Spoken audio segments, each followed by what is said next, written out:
start the session, though we are expecting other entrepreneurs to join. So we won't waste much time. So good evening, everyone.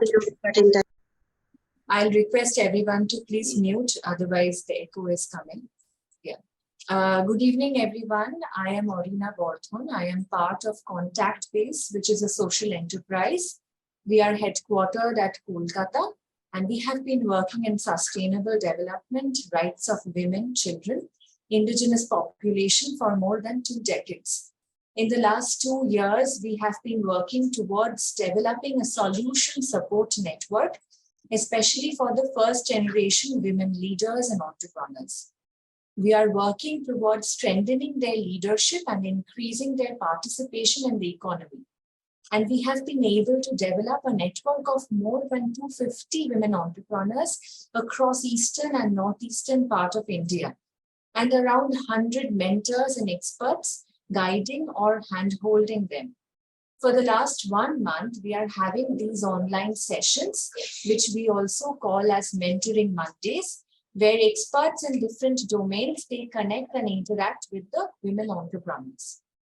We have around 20 food entrepreneurs who owns either a cafe or an eatery or a small restaurant in Bengal, Assam, and Nagaland.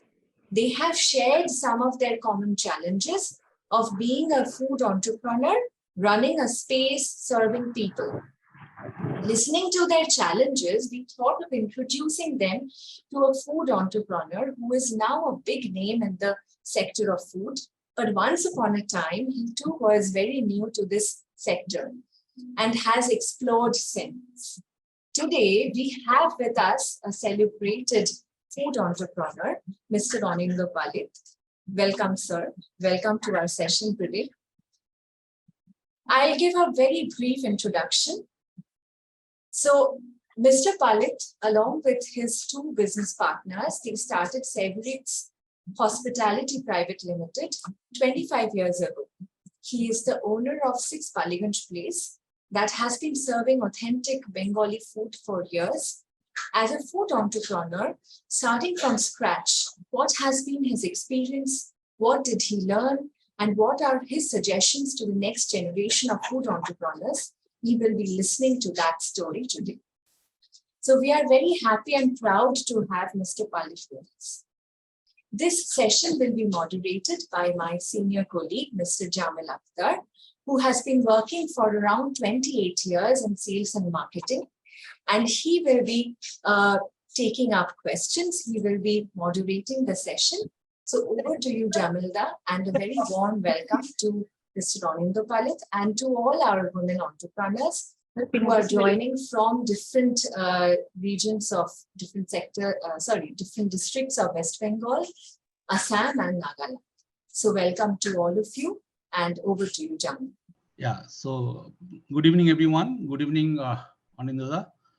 And Orina, thank you very much for setting the context. So coming back to today's session, I think it will be a very special session, considering for the last 1 month, the session that we had, it was on a broad topic where we had, participants cutting across different fields from different businesses. But today we have got a select audience and a domain expert.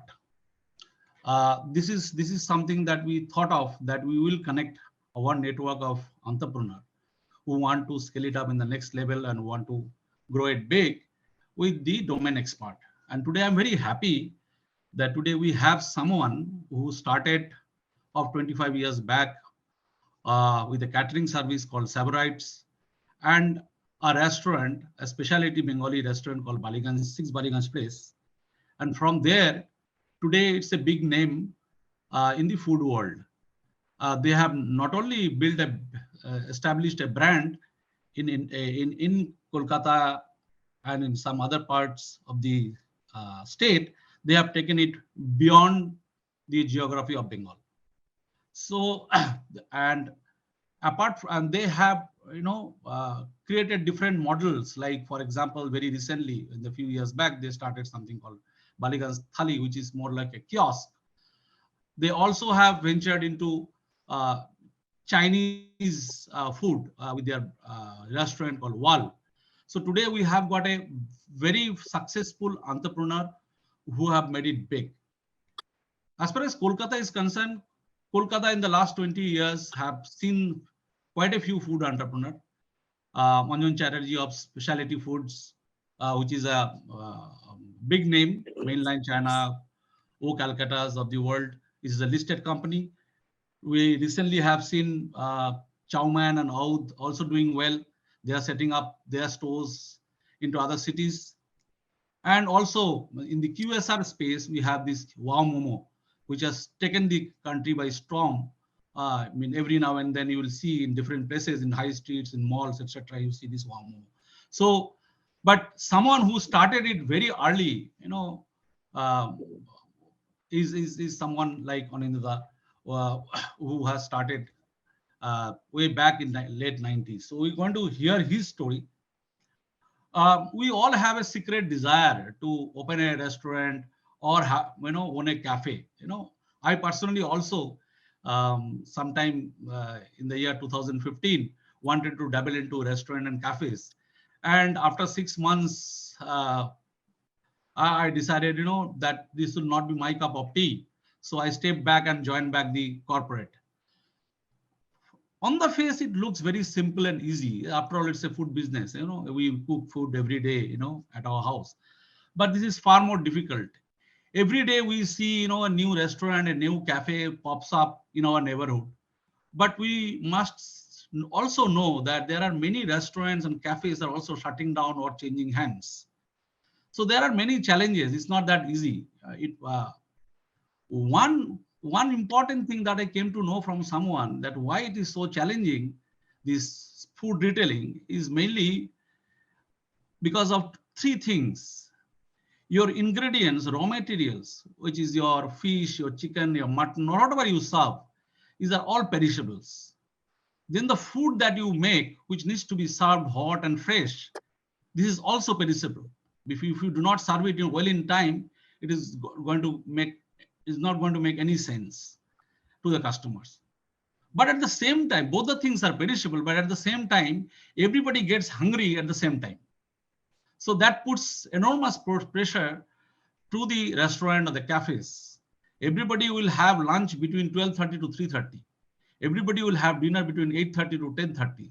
So you need to ensure that they get freshly cooked food, hot food, served in the best possible manner, so that you get the best of customer satisfactions. So this is far more challenging. There are a lot of nuances. So I think there is no better person than Anindya to talk about some of those challenges. And I would request Anindya also to talk about some of the absolute no-no when it comes to food business, and some of the best practices with the budding entrepreneurs so that they learn from it. I'm sure all of you will learn and get a lot of insight from his journey, the way he has built this brand, and which is now nationally known. So I'll not take much time. We have got some inputs from all the participants today, 4 or 5 different questions that we have come, which we'll try to address during the course of this discussion. So now we'll hand it over to Anindya to take us through his journey and touch upon some of the things that I have just mentioned. So Anindya, over to you. Good evening, Jamil. Good evening, Arina. Am I audible? Yes, sir. Yes, sir. Yes, Audible, absolutely. sir. And good evening to all the participants who have taken their time out to come and join this session. So, my family, we are a typical Bengali family, and my father was an engineer. Nobody in my near family had ever ventured into business. So I was probably one of the first. And if I look at my other two colleagues who were there with me, the same applies to them. So I salute all the 12 participants who are here. I salute all of you because you have decided to take the jump. Now that's one very stark difference between us and the others. And the difference is that we are the ones who have decided that we are going to risk it all. And people ask me that when is the right time? When should we leave our jobs and start? And I keep on telling them that there is no right time. There is a time when you have to think about your own self, your family, and then you decide to take a jump. But there is no right time really. And like life, this doing business is all about the journey, in fact, and the journey consists of learning from the failure and trying to better yourself, do the thing which you like with passion, and then hope that you succeed at it. So that's about, I mean, that's like any other thing which you do, and that's what is the crux of our journey as well. See, I can probably tell you two lessons which I've learned in my course of doing business. The first one was, when we start off business with somebody else, when you're doing it with a partner, and generally you don't start off right away with a private limited company. You generally start off as a partnership company, and so were we. We started off as a partnership company, and what we did was we needed a partnership deed. So my sister had just recently started a business. So I told her that I spoke to her and I asked her that, so you started this business, I'm sure you'll be having a partnership deed. Can you just forward it to me? We will adapt that partnership deed. So that was the first mistake we made. And for those who start off a business, please ensure you go to a proper lawyer. You make a proper partnership deed with a proper exit clause. So what I'm trying to say is that if there are three people in the business, one decides to leave, you should have an exit clause that how the person will leave. So this was something which we learned in a very difficult way. So that is the first advice I would give you, because these are the things nobody really talks about. So please ensure that you have a proper partnership deed with an exit clause. The second thing which we also learned, again, through the hard way, was that you must ensure that you have statutory compliance. Now, when you start a business, your first motive or your first aim is to ensure that you get the salary which you were drawing when you were in service or when you were working. You are able to get that salary home, because that's the first need of the hour. And that supersedes everything. Now you have to pay your suppliers, because if you don't pay your suppliers, you will not get your material. You have to pay your employees, without which they will not work. Now the only thing which you can delay or not pay, or you can think that, okay, I will pay later on, is your taxes and your other statutory compliances. And generally that's what happens, is that we land up delaying that, not paying that. And later on, if you really want to grow in your entrepreneurial experience, you'll realize that statutory compliances are a must. And we have suffered so much because of that. So I would say that these are the two main lessons which I have learned while doing business. The rest are I mean, everybody has their own journey, own pitfalls. We have failed, we have come up, we have learned from our failures. We've had our share of successes as well. So that's it. That's our journey, I can say. And I would say that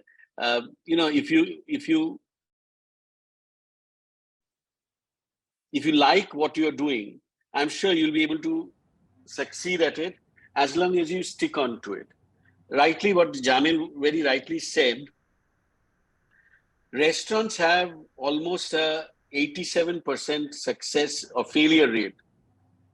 87% failure rate all over the world. So during the pandemic, there were a lot of people to me and said that, my business is not doing well. We would like to diversify into food.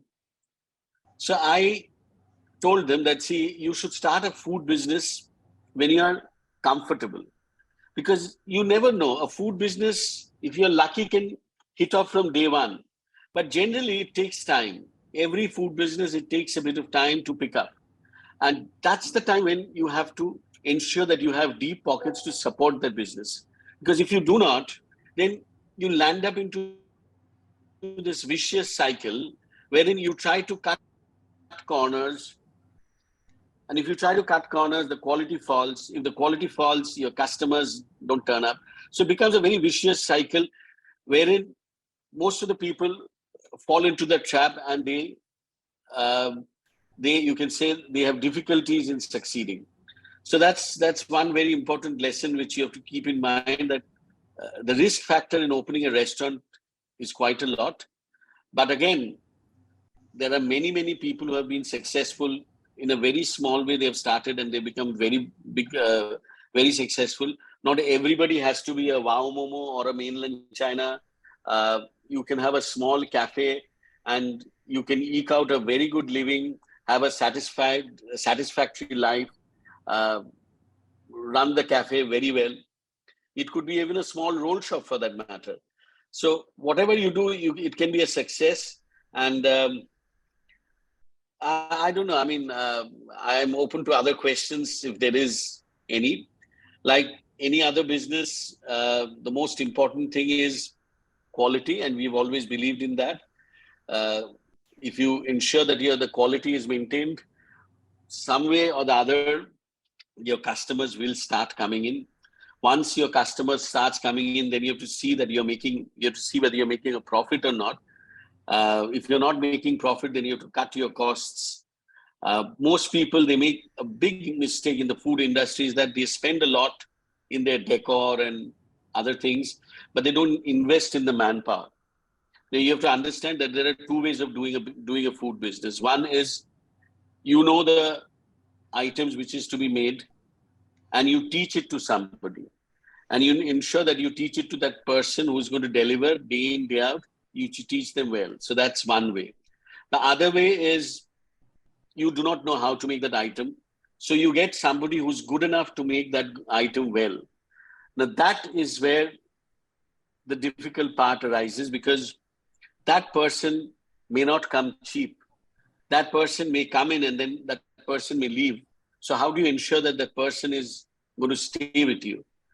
So these are the things which you have to think of in a food business. And as my chef rightly says, good food comes out of good ingredients.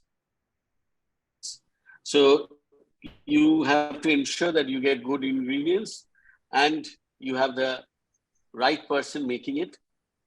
And then I'm sure you will have a successful outlet.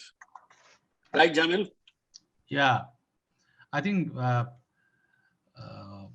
I'm really happy that you have shared a couple of very interesting areas where usually people will not touch upon. Something that you have said about how to construct that partnership and with exit clause.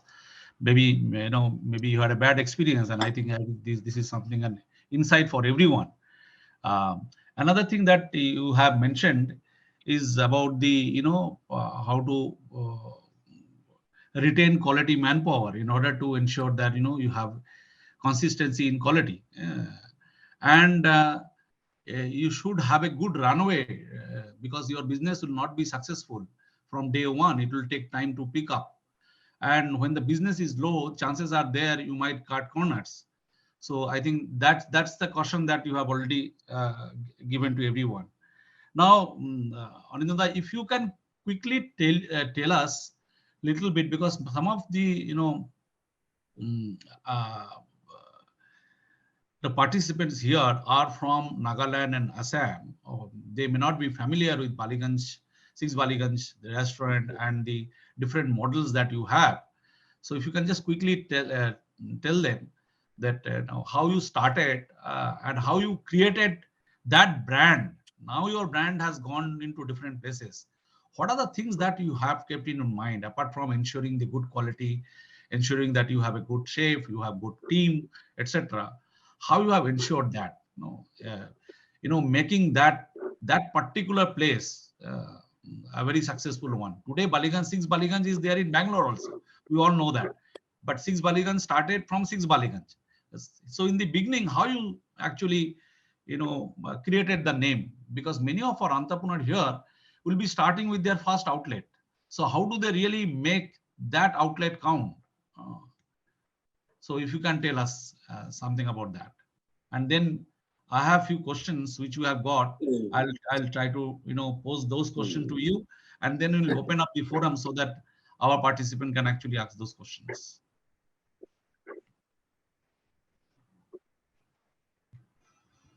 So I was a hotel professional. I did my hotel management from IHM Taratala. Okay. Then started my career with the Taj. Then joined the Park Hotel. We were working, and hotel life is tough, very tough, in the sense that now things have changed a little bit. But the time when we were working, which was in the mid-90s, normal duty hours for a person or a manager would be nothing less than 16 hours, 17 hours at a stretch. There were times when we used to do 36-hour shifts, 48-hour shifts, 72-hour shifts without a break. And it was all going fine till the time you get married.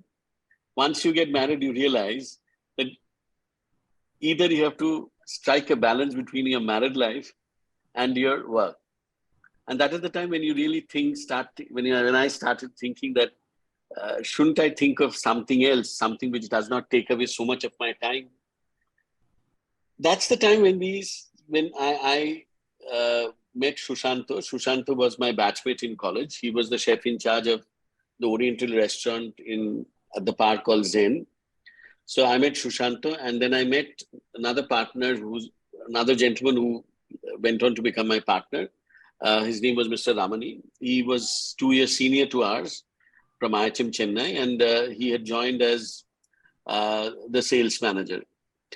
So we all three, with a paltry capital of, between the three of us, of just about 1,10,000 rupees, 1,10,000 rupees, we decided that, okay, let's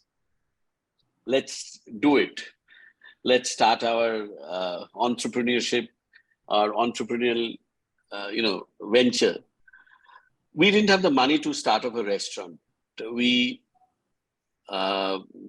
at that point of time, to ask a loan from our parents or from known people, or for that matter, we went to a bank. The bank told us that what kind of collateral do we have? So we said, if you have collateral, then why would I come to you? And then we realized that banks do not give money to people who need them. They give money to people who do not need them. So you get to learn these tough things. But we didn't have the money to open a restaurant. But we needed something which was going to be our daily, because we had all left our jobs, and I had just recently got married. So were the other two partners of mine. They were also married. So we needed some income on a day-to-day basis. Now, one thing we were very confident of is that at that point of time, the catering which was available in the city of Calcutta, we knew for a fact that we can do a better job in the existing rate what the market leaders of then city were doing. So we knew that we could do a better job. But then catering is something which is not a day-to-day affair. You get one catering today, the next catering maybe after 10 days, the third catering maybe after another 15 days. But we needed something which was a continuous source of income. So we started out with the most difficult part of any F&B business, which is called office lunch. Now, office lunch on those days were a completely disorganized sector. When I say disorganized sector, I mean that it was done by, lungi-clad, bare-bodied thakurs. There was no professionalism of any kind. So we came into the picture, and within a couple of years, we landed up becoming the market leader in office lunch catering, doing almost about 7,000 lunches every day. In fact, any big company at that point of time, be it IBM, Wipro, Airtel, Cognizant, even to the extent of Tata Nano, which came about in Singur, we were the caterers. Alongside our office lunch in the evening, because it was a lunch business, we had our staff, we were free. We used to do outdoor caterings as well. Now, this went on for quite some time. From 1998 till 2009, this was our model. In between, we started off a restaurant, which was a vegetarian restaurant. And you'll be surprised to know that this restaurant, which we started, had to be closed down after about 1.5 years because it was losing money. In 2009, there was this time when there was this Merrill Lynch and all these banks collapsed. And there was a huge recession on one hand. On the other hand, there was inflation in terms of food prices. But at that point of time, all these corporate bigwigs, they were laying off their staff. And at that time, if we had gone and told them that, okay, see, we are going to increase the prices of food, they would have thrown us out. So for almost 1 year, we continued with the old prices, suffered massive losses. Our entire business was almost, coming to a standstill. And then in end of 2009, we took a brave decision because office lunch vertical at that time was almost about 14 crores for us. So we decided to completely shut off that particular vertical, which was office lunch, concentrate entirely on outdoor catering. And by that time, in 2003, we had started 6 Baliganj Place. In my maternal uncle's or my grandfather's place, which was Baliganj Place at that point of time, in the ground floor. Now, when we started 6 Baliganj Place, we were the first of our kind. Before that, there was an outlet which was called Aheli, which had come up in Peerless, but that was inside a 5-star hotel. There were a very small couple of outlets, which was called QPs and Shuruchi and all that. But we were the first big restaurant. We had almost about 72 odd covers. And we were also ourselves not very sure that whether we could make a mark selling Bengali food. The food which a Bengali has at his home, we were not very sure whether that person would come to a restaurant, pay that kind of money to have his home food. So we kept continental and Bengali. Now, continental was very simple, basic continental, because at that point of time, I don't know whether you would be aware, there was this restaurant which had just closed down in Park Street, a very famous continental restaurant called Sky Room. Sky Room was like, it was the darling of Bengalis. They used to serve these items which the Bengalis used to rave about, like prawn cocktail, chicken ala ki, sizzlers. So we said we'll make a restaurant which serves not the authentic French kind of continental, but the Bengali kind of Park Street continental and Bengali food. So we started up with that in 2003. After about 1.5 years, we realized that about 80% and more of our orders were Bengali, and we closed the continental, and after that, we never really looked back. So anyway, coming back to our story, 2009, we closed off office lunch, concentrated on outdoor catering completely. And through our own profits, which we were making, we started opening one by one the restaurants. You were talking about Bangalore. So we opened a restaurant in Bangalore, and, sometimes we've opened so many restaurants. And one thing we've seen is that not all restaurants start up with a bang. But Bangalore was a different ballgame altogether. From day one, it was a super hit. It was a super hit to the extent that from the first day onwards, we were actually making money. Now, buoyed by the success of this restaurant of ours in Bangalore, we opened another restaurant, which was in a place called Double Road. And this restaurant was called Grand Trunk Road. It was basically the journey of the Grand Trunk Road, which starts from Afghanistan and comes down all the way to Kolkata. In between, you have Varanasi, you have Delhi. So we had food of all these regions. And it was a beautiful lounge bar kind of a restaurant. We spent a lot of money, but the restaurant failed again. It was, again, a very rude, wake-up call for us, which made us realize that all what we think does not always come true. So anyway, because of the second restaurant closing down, and incidentally, it just happened that almost after running this particular restaurant in Bangalore for 7 years, the lease got over. And in Bangalore, if your lease gets over, you better leave the restaurant. It's not like in Calcutta where you can stick on without a lease and go on forever. So we had to vacate Bangalore as well. And then things were going. We were opening restaurants. Outdoor catering was doing well. We were slowly becoming the market leaders in outdoor catering. 6 Baliganj Place, the brand was becoming a brand to reckon. We had opened an Oriental restaurant called The Wall, which was also doing well. We had opened another South Indian restaurant because our third partner, Mr. Ramani, was a South Indian and he also can make great food. So we opened a restaurant called Ramani, which is a fantastic, one of the best South Indian restaurants in Calcutta. So all this we opened and things were going great. And then suddenly COVID struck.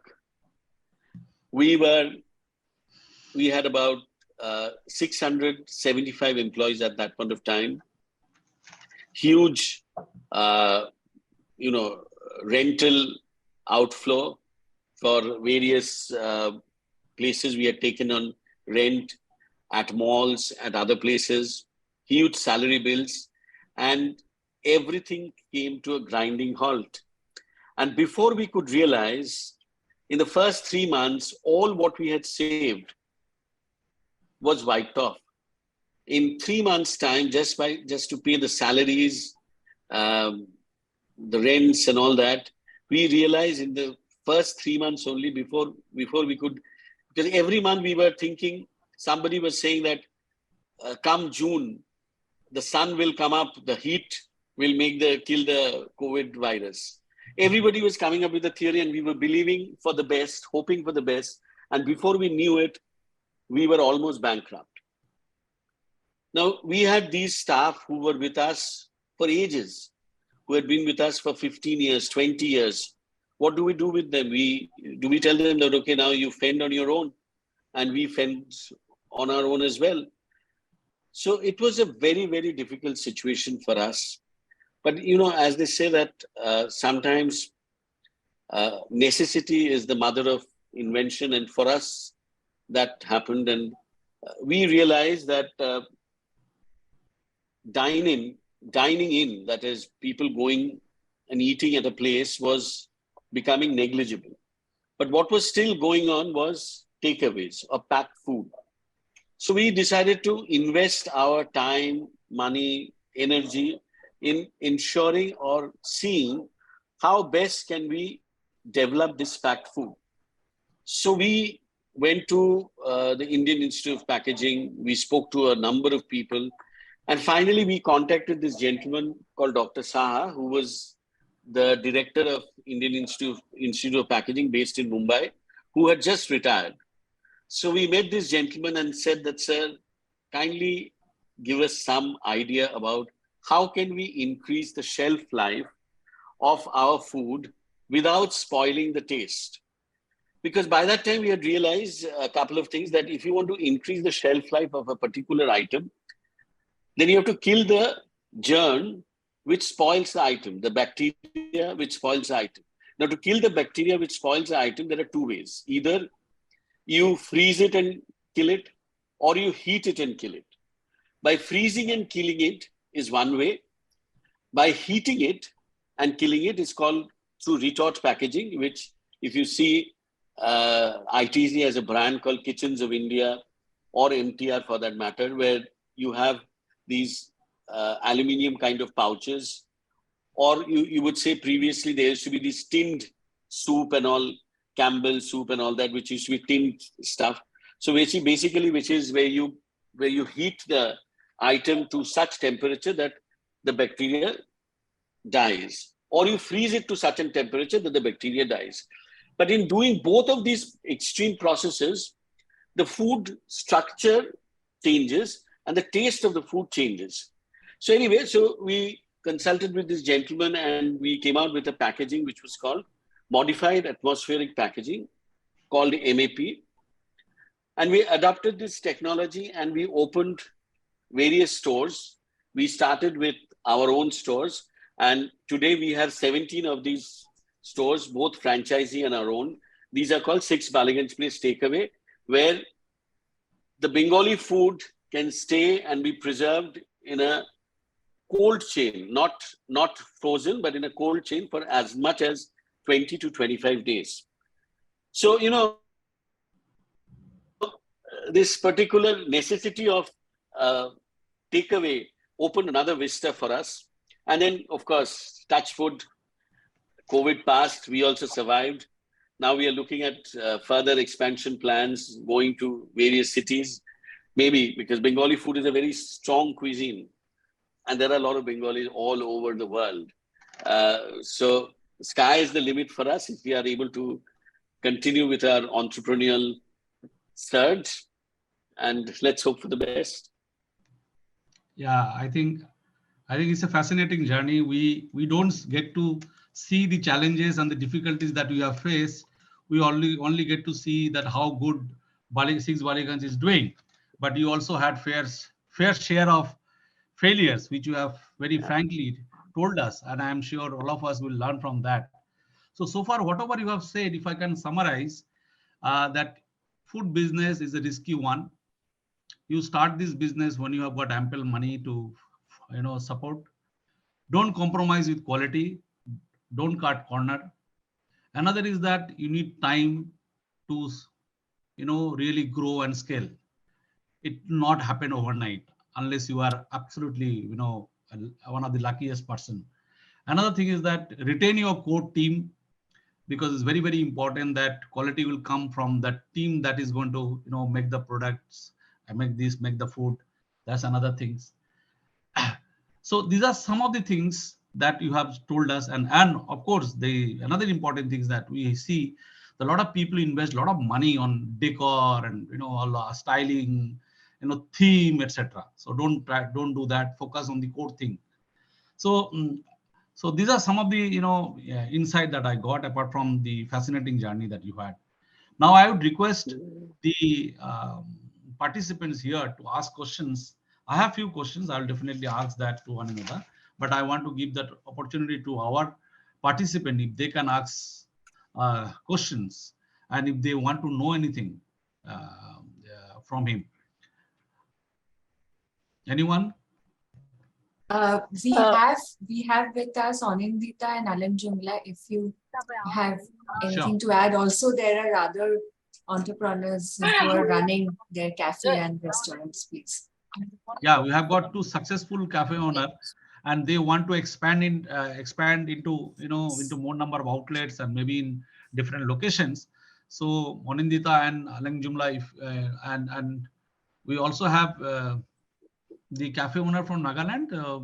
We have Anindita Patra. If you have got any questions, Anindita. Yes, hello, sir. Thank you for such an inspiring talk. So I'm Anindita. I own a cafe at Patuli. It's called Hoga. We are almost 1.5 years old, about to be 2 years in a few months. And there are a lot of questions popping in my mind right now. But what I would like to ask at the moment, and something that we are facing, is because it's a small cafe, we have about 22 seating, and it's a small team. Like my business partner and I, mostly we have to look after everything from stock maintaining to social media. Like it's like a small team work. So I just wanted to ask about the few basics of stock maintenance, because I think a lot of like cost cutting as well as can be done through proper stock maintenance. And so I would request you to share few insights on how stock maintenance is possible, or how I can cut down. Like few things that I have done is I have tried to increase the menu based on the same raw materials that I was sourcing. So initially for 8 months I had a smaller menu, and then I increased the menu keeping in mind that I'm going to not source more raw materials but make more things out of the same ingredients that I'm sourcing. But what else can be done for better stock maintenance? So you've already, found out the crux of the matter. The more the choices in the menu, the more variety you give in the menu, the more stock you have to keep. Now, if you see nowadays, if you see big chains which have been very successful, you'll see that their menu is very limited. So their menu would have maybe 10, 12 items, but these 10, 12 items will each be a superstar.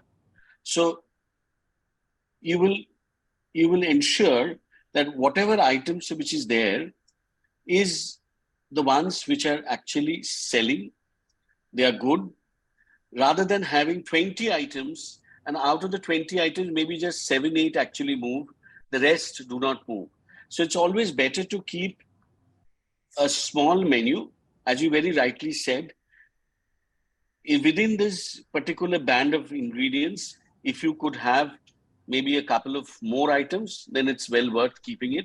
But for just maybe to have a different menu item, for that you have to source a completely separate ingredient, could be probably avoided if that could be done. So the stock this thing starts with the variety of menu which you have. The smaller the variety, the lesser stock you would need to keep. Also, maybe after every 3 months, you can do what is called a menu engineering, whereby you see that which items are actually giving you the money. Because there will be some items which would have a higher food cost, some items which has a lower food cost. Now, you'll have to see that which items are being sold more, having the right kind of food cost and giving you the maximum, the maximum amount of surplus in your entire array of the things which you're selling. So you can do a menu engineering and find out, and then root out the ones which are not really actually giving you those profits, and keep those items, and ensure that you keep on changing menus. Sometimes to bring about a variety, you can have a 10 card rather than, and just introduce a couple of items. So these are the things which you can do to. Right. I think what you are essentially saying is that keep it limited. Yeah. Uh, Otherwise, it is going to add complexity, and chances of wastage is also there. I think Aninda has understood that. We have one question that has come in the chat box. Let's take that questions. I think Kavita is asking these questions, that when you are starting your catering from home, you don't want initially hire expensive staffs. There are institute and organization from where we can hire skilled people. How can we reach out to those such people? And secondly, when you open your multiple restaurants, how do you ensure quality control? So if you have got multiple So restaurants, how do you do that? there are two different questions. First and foremost Yeah. is I'll talk about the catering part. Now, I presume that when you're starting a catering, you can outsource the service part. Now, if you are outsourcing both the service as well as the kitchen part, which like any other catering, which people do, many people caterer do, they are just basically arrangers. So they arrange the cook, they arrange the service person. So that way also catering can be done. In fact, when we started off our business, we wanted to buy a plot of land, and we went to this Kosba Industrial Estate to buy this plot of land, and we were told that you need a small scale registration. So we said, okay, fine. So we went to the small scale industry, and we said that we want to register ourselves as a small scale industry. So there's a catering does not have any registration because there is no entry barrier. Anybody can start off catering with whatever sum of money you have. So that's the advantage of doing a catering. But yes, nowadays you do have many service providers that if you are able to give the food, they can provide you with the service as well. Catering college is not the solution. You will not get a solution from any of the catering colleges. Now, coming to the second part of maintaining quality control when you expand. Now, that is the biggest challenge of any restaurateur, is that how do you maintain quality as you expand? Because ultimately, at the end of the day, our food is not machine made, it is man made. So that is the biggest challenge we restaurateurs have, and it only comes through rigorous training, rigorous quality control, manualizing everything. So each and every item, there is a recipe. We try to follow that recipe. We try to teach the person how to make it and keep on continuously monitoring to see that whether they are able to measure up to that standard, maintain the quality which is uniform all across. Yeah, thank you, Dada. We have few questions from Nagaland. In fact, they have given these inputs. So let me take one of the important question that everybody was asking, that you usually have a set menu and a price for each of this menu, and you typically keep it for 6 months or 1 year. Now, what happens when you see sudden spike in some of the key raw materials? For example, if somebody is in a selling pizzas and your prices of cheese goes up, your tomato prices shoots up, your onion prices goes up, or your milk prices go up for a cafe. So how do you handle those things? Do you pass it on to your to your customers, or do you cut some corners, you change the recipe, or how people should handle this? I think this is one question that is coming from many of these food entrepreneurs. So if you can handle that, if you can. See, pricing is a result of many things. First and foremost, it is a result of the cost. Now, you decide that what is your food cost going to be. Now, what is food cost? Food cost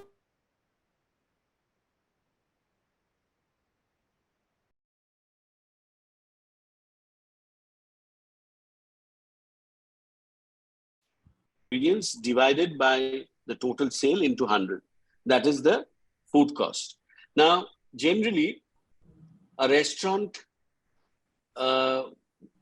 like Six Balligans Place has a food cost which is about 30 to 35%. A five-star hotel would have a food cost which is about 15%. Say a restaurant like, say, maybe Armenia, Arsalan, which sells biryani at a very high quantity, would have a food cost as much as almost 45 to 50%. Mainland China and upmarket restaurants like this would have a food cost of about 20 to 25%. So you decide that where your food cost is going to be, and accordingly, supposing the cost of making a chicken momo is, say, 40 rupees. So you decide that your food cost, you're going to maintain it at 40%. So then if the cost of this thing is 40 rupees, you ensure that the selling price is 100 rupees. So this is the cost plus method. That is one way. But generally, when you're starting off any new outlet and you're not say Wow Momo or Mainland China or the market leader, then what you do is you follow what is your competitor price. So you see that I'm going to open a Momo shop. Now my next door Momo shop is selling this Momo at 90 rupees. Now I'm going to start off, I'm new. So let me price it at 75 or 80 rupees. So it is a competitor based pricing. So these are the two ways of doing a pricing. One is through the cost plus, the other is as per the market, as far as the market scenario or your competitor. Now let's say, for instance, that as you said, the pizza, one of the most primary ingredients of a pizza is tomato sauce. Now all of a sudden the tomato has gone sky high. What do? Do you reduce the tomatoes which you're putting into the pizza? I would say absolutely no. You do not compromise on quality. You do not ever cut from the customer's plate. What you do is you try to reduce wastage. That's number one. Number two is if you see that because of the frightening increase in pricing of tomatoes, your margins are getting reduced, you increase the prices because everybody else will likely to do the same.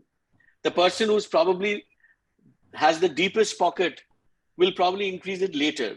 A person who's more confident about his customers will probably increase it sooner.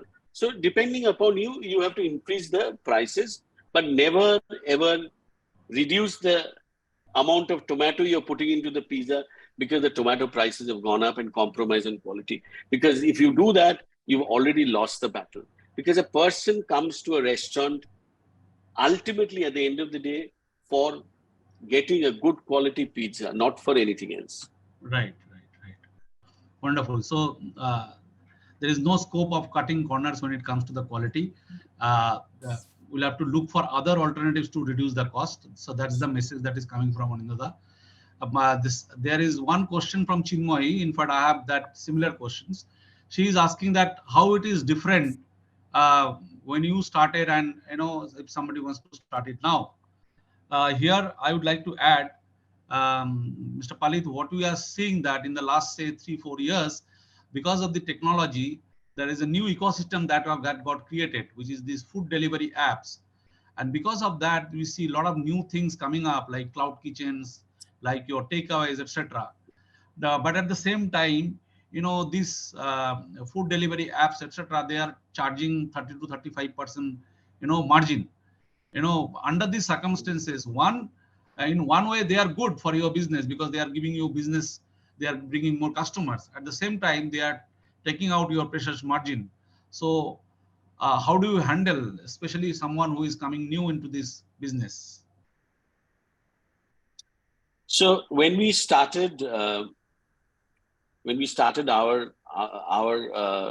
I'm talking about say early 2000. One of the mantras of opening a restaurant was location, and location. Right. However, because of these aggregators like Swiggy and Zomato, that myth has been broken. Why? Because today you can open an outlet in a small backward alley as well and do business because of the reach of Swiggy and Zomato. Now, saying that, one has to understand and one has to strike a balance between the Swiggy and Zomato and your actual business. Why I'm saying that is, as you rightly said, any new organization which comes into, the aggregators tend to charge almost as much as 30% and even upwards. Now, if you also consider the tax to it, because in our industry there's no input credit. So if the Swiggy is charging you 30%, that means 30% plus 18% GST, which is almost 35%. Now, after giving away 30%, 35% or 30%, whatever it is, you realize after some time that you're doing a lot of business, but you're not making any profits. You're not making any money. So how do you cope with this scenario? And also you realize that 50% or even more of your business is coming through this Swiggy and Zomato. So you can't stop them. So what do you do? Now you have to understand that for any new brand, any new player, Swiggy and Zomato is a boon for that matter, because very fast you can reach out to customers, to different customers, which in the normal circumstances would have taken time. Now saying this, you have to understand that you have a capacity. So there are two ways of dealing with this Swiggy Zomato problem, I would say. One is you have to keep them. So you have to keep them, but also you have to ensure that you are making money. So number one is at peak times, supposing Saturday evening or Sunday lunch or Sunday evening, when you're already having orders from other sources, you can keep Swiggy Zomato switched off. That's one. Second is you have to slowly start building your own base and slowly wean off Swiggy Zomato. It's like when a baby starts, you give him baby food and then slowly the mother weans him away from the baby food without him realizing. So slowly a business has to be less Swiggy Zomato dependent. Another way people do deal with this tremendously high percentage is you'll find that if you go to an outlet and say buy maybe a momo, you get it at 80 rupees. You order from Swiggy or Zomato, you get it at 100 rupees. So you increase maybe 20%, 25% more in the pricing of these aggregators so that you are able to reduce the margin somewhat. And with every order, you put in maybe a leaflet or in social media that you order directly with us, you get this discount. You order, come to our store and have it, you get this. And somehow or another, slowly reduce your dependence on Swiggy, Zomato. You cannot wish it away completely. But if you're completely dependent on Swiggy and Zomato, you'll realize that at the end of the month, you've done a lot of business, but you've not done any kind of profit. Oh, wonderful. I think you have very nicely put all the challenges. This is a necessary thing to have, but at the same time, you need to keep them in check. That is what you are saying. At the early stage of your business, you can use them. And you have also given us few tips.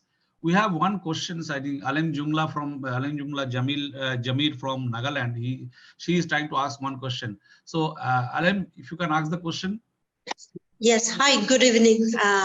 Good evening. Good to see you. Yes. So I'm running a restaurant here in Nagaland, and this is called Naga Ball Express. So same like the flavors of Bengal, mine is also selling Naga food. So my food cost is like, as per my friends, I'm also an alumni of IHM Guwahati, and I'm also I have worked in hotels, and I have worked as a faculty in a hotel management institute, and started this restaurant 4.5 years back. So the problem is I have not worked in the kitchen. I was in the service.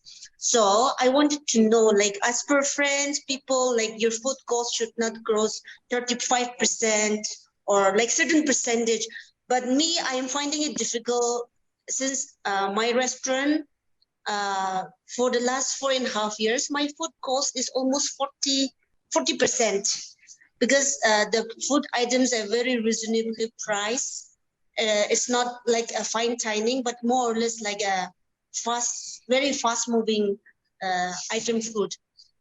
So the advantage for me is that my other overhead cost is comparatively very less, because most of the people who are working with me are trained by me, as in, like, they are not experienced chef, or they are not hotel management graduates, but mostly locals from here. But my food cost is always like 40 to 45%. So I would just want to know your insight on that. First and foremost, madam, let me tell you, I love Naganese food, particularly the pork curries and all with bamboo shoot and all that. I really love it. Saying this, we have a saying in the business that you should never buck the boat. which means that if you are making money at the end of the day with 40 or 45% food cost, I think you should not get overly worried about what people say. At the end of the day, it is about your profitability or your gross profit, keeping food costs, manpower costs, electricity, rent, everything in mind. So if you're making money at the end of the day, even after having a 45% food cost, because your rest of the costs, as you said, are low, then I don't think you should get overly worried about it. The way of reducing food costs is, number one, without increasing prices, first and foremost is reducing wastage. You'll have to see that whether there is any wastage in your kitchen and see if you can reduce that particular wastage, because that's the foremost way of reducing food cost. The second way of reducing food cost is if you have to search for vendors who can give you ingredients or your input material or ingredients at a lesser cost if you can get them.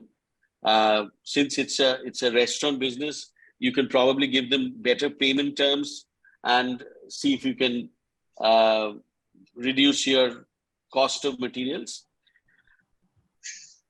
Saying all that, as I again repeat this thing, is if you feel that your competitor, your restaurant can take maybe a 10% increase in prices without disturbing the sale, then you should go for it. You can start out with maybe a small percentage jump, maybe 6-7%, which will not be noticeable. So if an item costs 200 rupees and you increase it to 215 rupees, not many people will notice that much. So if you slowly increase the prices, then you also, your food cost also comes down in that way as well. But as I said, if you're at the end of the day, if you're making money with 40 to 45% food cost, then you should not be overly worried, because there are many restaurants which has a food cost of 40 to 45% and have been doing great business through and through. Okay. I have another question. If we still have time, Jamil, do we still have time? Yeah, quick one. Okay. So you were talking about the takeaways like Zomato, Swiggy. So we also have a delivery company called Food Safari, and they charge 15%. So for 4.5 years, I have used your service. From last month, I decided to, not to rely on them, and I have stopped taking their service just to see where we stand. Like, whether the customers are ordering directly from us or not, because we have our third-party delivery people who are delivering the food. So last month, the difference in sales was just 1 lakh rupees. So which is not much difference compared to what I usually do, like having that service. So this month again, I'm continuing without the delivery service. So is it a good way to start doing that, or like, we give like monthly, we give them 30,000-40,000 for the delivery charges. So just to remove that from my cost, I am trying to deliver from my own third party where we don't have to pay any money to them. So, again, it's completely your decision. So you'll have to see that, supposing, say, you're paying 30,000 rupees as delivery charges to this particular organization. But by paying 30,000 rupees, you're also doing a sale of almost about 2 lakhs and more. If you're doing a business of 2 lakhs, then you're paying 15%, which is 30,000. So this 2 lakh of business is yielding you a profit of whatever amount. Now, if you say that, okay, by reducing this particular sale, I will be able to concentrate more on my existing customers and I can do away with this sale, then you're fine. Because there are companies in Calcutta also, which I know of, who have not taken Swiggy and Zomato at all. They're going by the fact that I will not take Swiggy and Zomato and pay them such a lot of commission. That's one way to look at it. So it's a decision which you have to take based on certain numbers. You know, you'll actually have to sit down and calculate that whether by paying this amount which you're doing to the delivery agency, is it worth it or is it not worth it? And this calculation you have to make and see that what is the sale you are losing by not doing it, whether it's worth it. And if you feel that yes, it's worth it, then go ahead. There's no problem. Thank you. Yeah, Alam, I can give you one input. Your food is great. It's very unique. You have already created a name for yourself. So just maintain the quality. I don't think you should bother about that 40% cost, etc. I think your food is fabulous. Just ensure that everybody who lands up at Nagaland and in Dimapur, just know about your restaurant. That's And- very, very important. And please have smoked pork from Alim Jungla's Right. restaurant. It's just heaven. It's wonderful. Just yes, absolutely. May Like, I for say example, something, sure. Jamil, something which we've not touched upon? You know, Please. a lot of, I'll give you a small example of Wow Momo. Now, Wow Momo is started by two gentlemen. One of them is a gentleman called Sagar Daryani. Now, long back, I mean, when Sagar was in college in the third year of St. Xavier's, he came to our office. Somebody brought him along and said that there's this guy who wants to open a Momo joint. So we all looked at him very skeptically and said, Momo joint? There are thousands of Momo joint in Calcutta. So what's so great about it? So this Momo joint goes on to become what today is Wow Momo. Now, this is something which I want to tell all of you. There is a huge opportunity for young entrepreneurs, for all entrepreneurs, young, old, to grow. There are people sitting on the sidelines who are called venture capitalists, who are ready to invest money to ensure that your outlet grows. So what they do is they see whether this, say for instance, this joint we were talking about, serving Nagamese food. So they will see that whether this particular outlet is scalable. Now, this is a term which these people use, which means that can you open one in Bangalore, Bombay, Calcutta, Ahmedabad, Pune? Can you, if I give you, say 5 crores, in the next 5 years, can you open 30 more these Nagamese food outlet? So that is called scalable, to take it to a different scale, to a higher scale. And if you're able to do that, these people are ready to invest. So for doing that, there are two things to it. One is, as I said, the business model has to be scalable, which means that it cannot be dependent on the owner. So that if you remove the owner from the equation, the place will still run. So that's one big factor. So it has to be system-based. So you have to ensure that even if today madam is not there in the kitchen, the roast pork of what you were just talking about would be as good. So you have to ensure that it is all system-based. There are standard recipes. You follow modern practices. So that's number one.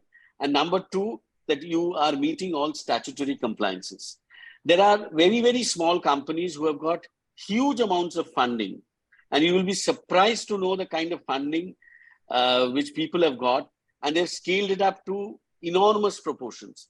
So sky is the limit today for all young entrepreneurs. And if you really read about it, you'll find there are so many outlets which have started very small with very limited resources, now have, in a very short period of time, is now valued at hundreds of crores, some are thousands of crores through this particular method. Yeah. I think today's session has been very, very inspiring. We got a lot of insight. Someone who wanted to, start a cafe and did not, and did not really quite make it, got a lot of inputs from you. Maybe I'll have to rethink about it. Maybe one day I'll also start. So thank you, Anindya. I think we have run out of time. Marina, are you going to Yes. close now? Yeah. Yes, I think thank you so much, Anindya sir, for this inspiring story. And Seema ji, do you have anything to say? I think, oh, Smita ji, sorry. Smita ji, do you have anything to say? One last, I think I can ask one question. Sir, with my new restaurant that's coming up again, I'm planning to introduce some Bengali food stuff. So do you think I should get chef from, how do I hire good chef? Ma'am, that's the most difficult question you asked. If I know a good chef, I will hire him myself. Yes, That's correct. That's what. without But how saying. do you So- and what I want to ask you is how do you employ or how do you hire chef who cooks the same food all over your chain of hotels? So How do you luckily, ensure, sir? I'll tell you. Luckily, in our duo of the three partners we have, one of them is a chef. Now he was a chef of Zen, which is an Oriental restaurant. So he was very adept at Oriental food, which is Thai, Chinese, these kind of food. But he was a Bengali. So when the time came for us to open a Bengali restaurant, we realized that there are two kinds of people who make Bengali food. One is what is called the Thakurs. Thakurs are in Bengal. You have people mainly from the Midnapur area, which is the border between Orissa and Midnapur. And these are the people who generally used to cook during weddings. So you would find that these are the lungi-clad, bare-bodied character who's very good at making certain items. The second is, of course, your home cooks, which is your elderly aunt. For a newcomer, that's very difficult. So you need actually, like a cookbook, you need to know that, okay, for this I have put 5 grams of ghee, 10 grams of garam masala, 15 grams of this. So this precision is required to make good food. And luckily, we found a lady who was a home cook, a relative of ours. This aunt had this uncanny ability of giving a recipe with not dash of this and dash of that. She would say this much grams, this many ounces. So that kind of clarity was there. And Sushanto self-taught himself. So what I'm trying to say, madam, is if you are a cook who can make Nagamese food, one way is learning Bengali food. That's the easiest way of learning a few recipes and this thing. The other method is something which is very difficult, is to find a cook. Now, where will you find a cook? You have to go to a good restaurant, eat there. Don't come to Six Balligans place and poach a cook. But that's the only way out. So you have to get a good cook from a good place. There is no other way. Thank you, Dada. So, Arina, Thank you Thank so you so much. much. Yeah. Thank you, sir. we should wrap it up now. Yeah, thank you so much. Thank you for your time. And we know these lovely ladies doing wonderful. And all of them are first-time entrepreneurs. So all the best to all of you. And thank you so much, sir, for your time. Thank you. And I would request, if any one of you have any questions further, you can always send to us. We can forward it to sir if it is not much of. Sure. And Mr. Palit, Thank you so just much. for your information, it was we did a Facebook Live, and this will be, and the recorded version will be also shared with others who could not participate. That's how we are. Thank you so much. Yeah. And wish Good night. Good all night. of you the very best in your entrepreneurial ventures. Thank you. Thank you. Thank you. Thank you.